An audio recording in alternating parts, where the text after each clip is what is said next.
আসসালামু আলাইকুম। Welcome back to my channel. আমড়ার এই সিজনে অনেক রকম আমড়ার আচারের মধ্যে তেল ছাড়া আমড়ার আচারের একটা রেসিপি শেয়ার করব আপনাদের সাথে। আশা করছি ভালো লাগবে। ভালো লাগলে অবশ্যই বাসায় ট্রাই করবেন। আর এখনও যারা আমার চ্যানেলটি সাবস্ক্রাইব করেননি তারা প্লিজ সাবস্ক্রাইব করে নেবেন। এখানে আমি 1 কেজির মতো আমড়া ধুয়ে পরিষ্কার করে নিয়েছি। এবারে আমি সবগুলো আমড়ার খোসা ছাড়িয়ে নিলাম। খোসা ছাড়ানোর পর আমড়াগুলো মাঝে থেকে একটু একটু স্লাইস করে নিয়েছি। দেখুন আমি একটি আমড়া কেটে আপনাদেরকে দেখাচ্ছি যে আমি কিভাবে স্লাইস করে নিয়েছি।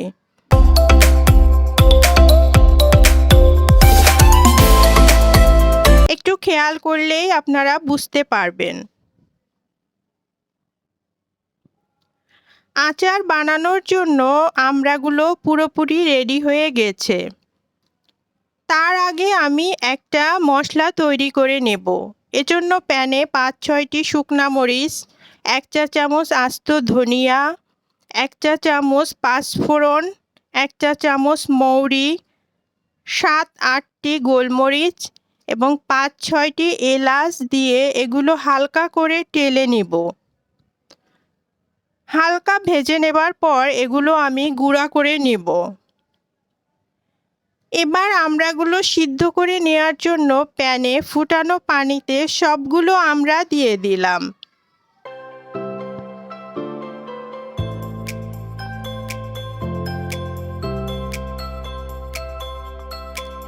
এখন এতে হাফ চা চামচের মতো লবণ দিয়ে সিদ্ধ হবার জন্য রেখে দেব।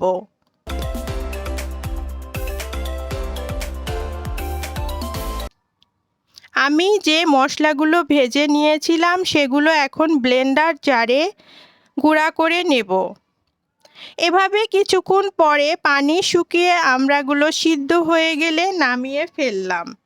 এখন আচার বানানোর জন্য প্যানে হাফ কাপ চিনি এবং হাফ কাপ গুড় দিয়ে দিলাম এবং একটু পানি দিয়ে চিনি এবং গুড় গলিয়ে নিতে হবে। কিছুক্ষণ পর গুড় এবং চিনি গলে শিরা হয়ে আসলে এবার এতে আগে থেকে সিদ্ধ করা আমড়া দিয়ে নেড়েচেড়ে নিলাম। কিছুক্ষণ নাড়াচাড়া করার পর স্বাদমতো লবণ অ্যাড করে নিলাম। লবণ অ্যাড করার পর কিছুক্ষণ নেড়েচেড়ে ঢাকনা দিয়ে ঢেকে রেখে দিলাম সিদ্ধ হবার জন্য। খানিকক্ষণ পর ঢাকনা উঠিয়ে নেড়েচেড়ে আগে থেকে তৈরি করে রাখা মশলাগুলো অ্যাড করে নিলাম। এবারে মশলাগুলো দিয়ে দিলাম। মশলা দেওয়ার পর নেড়েচেড়ে দিতে হবে যাতে মশলাগুলো ভিতরে ভালোভাবে ঢুকে।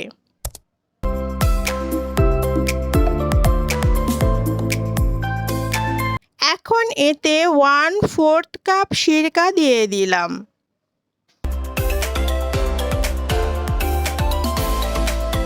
সিরকা দেওয়ার পর কিছুক্ষণ নেড়েচেড়ে হাফ চা চামচ অরেঞ্জ ফুড কালার অ্যাড করলাম।